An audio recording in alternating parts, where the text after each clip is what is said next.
एक बार फिर से स्वागत है आप सभी का मंडी.com में। और अब वक्त हो गया हमारी खास पेशकश खेती के सिकंदर का।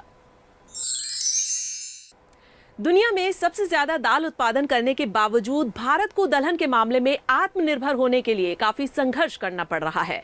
हालांकि सरकार से लेकर किसान तक सभी कोशिश में जुटे हैं, फिर भी अब तक सफलता हाथ नहीं लगी है। क्या वजह है, कैसे गलेगी आत्मनिर्भरता की दाल, देखिए मंडी.com की इस खास रिपोर्ट में। भारत विविध संस्कृतियों और अनूठी परंपराओं वाला देश है। ये बात हम सभी जानते हैं कि भारत एक कृषि प्रधान देश है और यहाँ की अधिकांश आबादी कृषि पर निर्भर है। इसी कड़ी के तहत देश भर में कई प्रमुख फसलों का उत्पादन किया जाता है, जिनमें दालों का उत्पादन भी प्रमुख है। दाल प्रोटीन का सबसे बड़ा स्रोत माना जाता है और ये किसी न किसी रूप में लोगों के जीवन यापन का जरिया भी है। अगर हम किसानों के परिप्रेक्ष्य में बात करें तो दूसरे अनाज के मुकाबले दलहन से उन्हें अच्छी कीमत मिलती है। हमारा देश एक युवक प्रधान देश है, मतलब हम 15 से 39 एज वाले 75% पॉपुलेशन है। न्यूट्रिशनल वैल्यू, न्यूट्रिशनल इंडेक्स ठीक रखना अत्यंत आवश्यक है और उसके लिए पल्सेज सबसे इम्पोर्टेंट है। तो पल्सेज की सिर्फ उपलब्धता पूरी करने के लिए हमको आज अंतर्राष्ट्रीय बाजार पे डिपेंडेंट होना पड़ता है। वो हमारे किसान पल्सेस का उत्पादन करें, खास करके अरहर और जो उड़द है, इसका उत्पादन ज्यादा हमारे देश में कैसे हो, यह अत्यंत आवश्यक है। देश में दाल चावल दाल रोटी खाने वालों की संख्या ज्यादा है। शायद यही वजह है कि पिछले कुछ दशकों से दाल को लेकर सरकार के साथ साथ देश के किसान भी दलहन फसलों की उपज में इजाफा करने की कोशिश कर रहे हैं। हालांकि देश में सिर्फ 5 या 6 राज्य हैं जहां अरहर दाल का उल्लेखनीय उत्पादन होता है। इनमें आंध्र प्रदेश, कर्नाटक, तेलंगाना, गुजरात और महाराष्ट्र शामिल हैं। इसके अलावा झारखंड भी अरहर दाल का एक बड़ा उत्पादक राज्य है। अरहर के अलावा अन्य दलहन जैसे मूंग, उड़द, चना और मसूर की बात करें तो देश भर में दक्षिण से लेकर उत्तर तक किसान पारंपरिक कृषि के तौर पर दलहन की खेती करते हैं। हर तरह की मिट्टी हमारे यहाँ उपलब्ध है। पूरे भारत के सारे भूभागों में, सारे एग्रो इकोलॉजिकल जोन्स में हमारे यहाँ दाल की खेती पर्याप्त मात्रा में की जा सकती है। ये गलत मिथ फैलाया गया है कि सिर्फ कुछ एक राज्यों में ही दाल की खेती की जा सकती है। यहाँ की जो पहाड़ी राज्य हैं, खास करके आप हिमाचल प्रदेश लें या फिर उत्तरांचल लें, वहां भी देखिए राजमा की खेती होती है और वहां भी अरहर की और इस प्रकार के कई दालों की खेती हो सकती है। तो आईसीआर के जो संस्थान है, खास करके इंस्टीट्यूट ऑफ पल्सेस रिसर्च जो कानपुर में पाया जाता है, उनके कई रीजनल स्टेशन हैं, उनको शोध करना चाहिए और इस पे कैंपेन करना चाहिए। बताना चाहिए हमारे किसानों को यहाँ इन जगहों पे इन प्रकार के अमुक दालों का उत्पादन हो सकता है और एक पूर्णतः संभव है। क्रॉप डाइवर्सिफिकेशन में हमारी कमेटी में इस पे विस्तृत रूप पे चर्चा हुई है और कई संस्तुतियां आई है। दुनिया का सबसे बड़ा दलहन उत्पादक होने के बावजूद भारत ने अपनी घरेलू जरूरतों को पूरा करने के लिए 2022-23 में 15,985 करोड़ रुपए खर्च करके 25 लाख टन से ज्यादा दालों का आयात किया। ऐसे में बड़ा सवाल यह है कि भारत कब तक और कैसे इस मामले में आत्मनिर्भर हो पाएगा। हालांकि सरकार के साथ साथ जानकारों का भी कहना है कि भारत में दलहन फसलों के रकबे में कोई कमी नहीं है, सिर्फ उपज बढ़ाने की जरूरत है और इस पर काम भी हो रहा है, क्योंकि सरकार ने भी 2027 तक दलहन के क्षेत्र में भारत को आत्मनिर्भर बनाने का लक्ष्य रखा है। आज भी हमारे लिए संतोष का विषय है कि क्षेत्रफल में और उत्पादन में, दोनों में आज दुनिया में हम नंबर 1 हैं। दुनिया में जो दलहन के उत्पादन का, बुआई का कुल क्षेत्रफल है, उसके 31% भारत में है और जो कुल उत्पादन होता है उसका 28% भारत से होता है। हम सबसे बड़े हैं मगर कंजम्पशन भी हमारा सबसे ज्यादा है। सबसे बड़े होने से संतोष नहीं रखना है, हमने आत्मनिर्भरता का और यहां से जो एक्सपोर्ट के लिए हमारी कोऑपरेटिव बनाई है, इसके माध्यम से दुनिया भर में दलहन एक्सपोर्ट करने का लक्ष्य रखकर आगे बढ़ना है। ये हमारे किसानों के सर पर जिम्मेदारी है। दुनिया में सबसे ज्यादा दाल उत्पादन करने के बावजूद भारत को दलहन के मामले में आत्मनिर्भर होने के लिए संघर्ष करना पड़ रहा है। सरकार लंबे वक्त से कोशिश कर रही है, फिर भी अब तक इस मामले में सफलता हाथ नहीं लगी है। वजह यह है कि रकबे में इजाफा करके जितना उत्पादन बढ़ाया जाता है उससे अधिक तेज गति से जनसंख्या बढ़ जाती है। ऐसे में सरकार ने कुछ वर्षों से नए किस्म के बीजों की मदद से और खेती का तौर तरीका बदलकर उपज बढ़ाने पर जोर दिया है।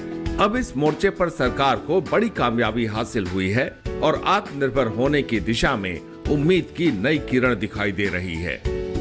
हमें अगर X वैरायटी उगानी है तो हम X-5 उगाएंगे, तो आगे बाजार में नहीं बिकेगा। हम उसको भंडार करके और भंडारण करके फिर उसको हम दूसरे तरीके से उसको सड़ाएं। उससे अच्छा ये है कि हम अच्छी बीज का उपलब्धता रखें, उसके लिए जो नेटवर्क है उसका प्रयोग करें, अच्छा एग्रोनॉमिक सपोर्ट दें और उसके बाद उसकी खरीदारी किस प्रकार से हो उसमें इंफॉर्मेशन कम्युनिकेशन टेक्नोलॉजी का सदुपयोग करें।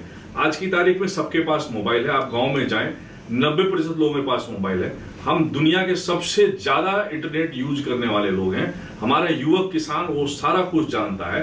आप गांव में जाएंगे तो अब कोई ऐसी कहीं पूरे भारत में ऐसी व्यवस्था नहीं है कि किसानों के पास किसी भी प्रकार की कोई कमी है। हमारे माननीय प्रधानमंत्री जी प्रत्येक वर्ष उनको सीधा डीबीटी करके पैसा दे रहे हैं, तो छोटे मोटे ऋण लेने के लिए भी उनको अब कोई उस प्रकार की दिक्कतें नहीं आती है।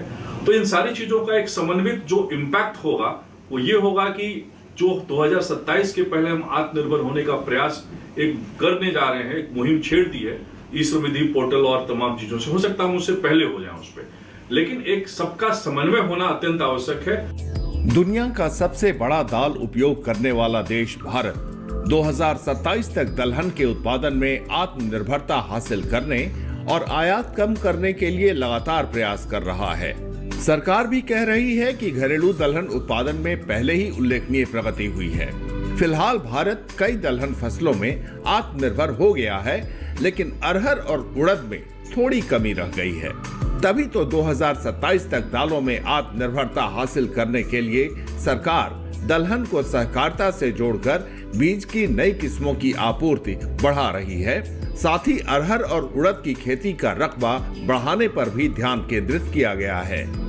NSCI नेशनल सीड कॉर्पोरेशन है, हमारे माननीय सहकारिता मंत्री जी ने सीड्स के ऊपर एक नया कोऑपरेटिव मल्टी स्टेट बनाया है, तो उनके साथ समन्वय करके ICR को और हर एग्रो इकोलॉजिकल जोन में किस प्रकार से बीज की उपलब्धता, खास करके अरहर की और उड़द की, क्योंकि इसमें हमको आत्मनिर्भर होने में ज्यादा समय लग रहा है। 2027 तक का हम लोगों ने टारगेट लिया है, हमारे देश ने टारगेट लिया है, तो हम सबका टारगेट है। तो हम सबको साथ में मिल करके पैक्स के माध्यम से जो कल्टीवर्स डेवलप हैं वो किसानों तक कैसे जाए, इसके बारे में पूरी एक मुहिम छेड़नी चाहिए। सरकारी रिपोर्ट की माने तो दलहन के उत्पादन को बढ़ावा देने का खाका तैयार कर लिया गया है।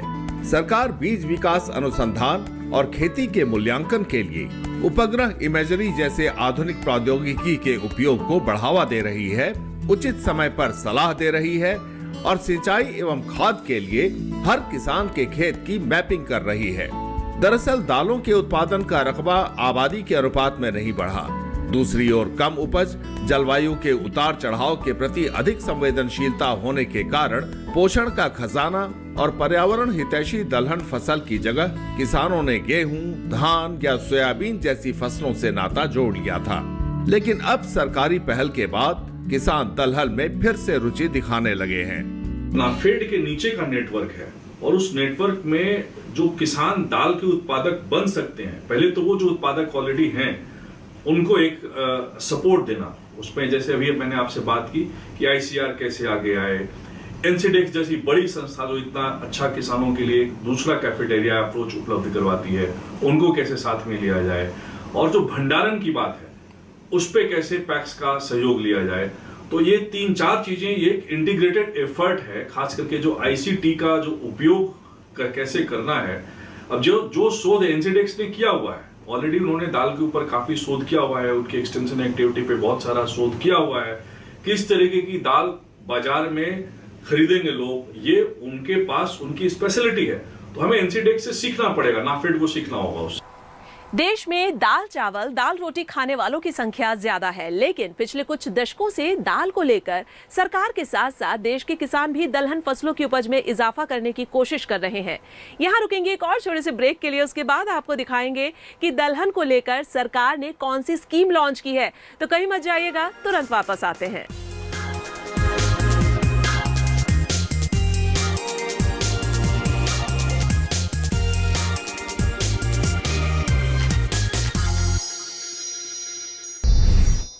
दलहन उत्पादन बढ़ाने के लिए जो खाका तैयार किया गया है उससे काफी हद तक कामयाबी मिल सकती है। हालांकि सरकार उत्पादन के साथ साथ दालों की मार्केटिंग पर भी विशेष ध्यान दे रही है। दलहन आत्मनिर्भरता को लेकर सरकार ने एक वेब पोर्टल लॉन्च किया है जिस पर अरहर की खेती करने वाले किसान पंजीकरण कर न्यूनतम समर्थन मूल्य यानी कि एमएसपी पर ऑनलाइन अरहर बेच रहे हैं। कैसे, देखिए इस रिपोर्ट में। केंद्रीय कृषि मंत्रालय के आंकड़ों के आधार पर नैफेड ने अपनी रिपोर्ट में बताया है कि 2018-19 में भारत में दलहन फसलों की प्रति हेक्टेयर उपज 757 किलो थी। वो 2021-22 में बढ़कर 892 किलो तक पहुंच गई है। यानी 4 साल में हमने प्रति हेक्टेयर औसत उपज में 135 किलो का इजाफा किया है। हालांकि 2018 के दौरान दुनिया में दलहन फसलों की औसत उपज 964 किलो प्रति हेक्टेयर थी। तब सबसे ज्यादा 1950 किलो प्रति हेक्टेयर उपज कनाडा में थी। इस हिसाब से अभी हमें और सफर तय करना बाकी है। हालांकि कृषि क्षेत्र से जुड़े लोगों का कहना है कि भारत में दलहन फसलों का सबसे ज्यादा रकबा है। ऐसे में अब औसत उपज बढ़ाने और किसानों को खरीद की गारंटी देने की जरूरत है। इन दोनों मंत्रों से ही भारत दलहन के मामले में आत्मनिर्भर बन पाएगा। ये एक अनूठा प्रयास होगा जिसमें हमारा इंपोर्ट हम कर भी रहे हैं तो हमारे इंपोर्ट कॉस्ट रिड्यूस होगा। वर्तमान में जो 16,000 करोड़ हमारा खर्च हो रहा है और 2027 तक यही प्रक्रिया चली तो 20-25 हजार करोड़ भी हो सकता है। तो उसको कम करने के लिए जो उत्पादक हैं हम उनसे सीधे सीधे खरीदारी करने का प्रयास कर रहे हैं और उसमें हमारी सारी सरकारें जो केंद्र में है हमारे जैसे एक्सटर्नल अफेयर्स भी उसमें इन्वॉल्व है।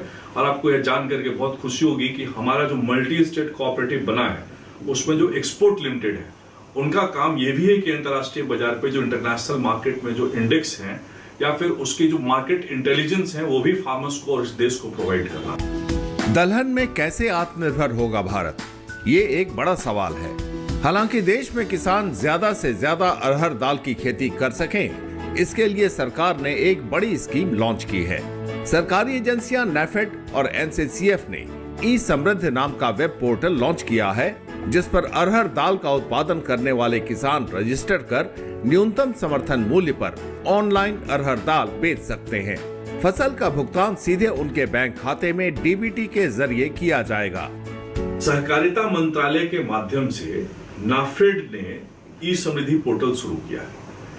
ये ऐसा प्रक्रम है जिसमें किसान सबसे पहले अपने आप को रजिस्टर्ड कर लेता है कि हाँ भाई मेरी इतनी दाल का उत्पादन होना है, आप खरीदेंगे हमारा। तो ये समझौता हो जाता है आईसीटी के माध्यम से, इस पोर्टल के माध्यम से सरकार के बीच में और किसान के बीच में। सरकार के बीच में अर्थात नाफेड के माध्यम से, सहकारिता के माध्यम से, सबसे पहली बात।